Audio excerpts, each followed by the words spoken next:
Hello friends, in this video I will show you how to increase space between paragraph in Microsoft Word. So open this layout tab, like if you are here, so click on this layout tab and here the setting spacing to increase before, so increase the number.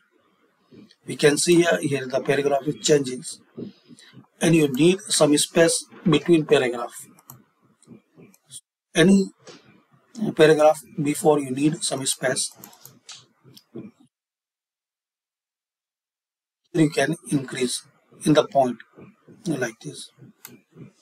To decrease, click on this down one. Similarly, you can add, increase or decrease space after paragraph like this. See, this paragraph is finished, you will see some more space.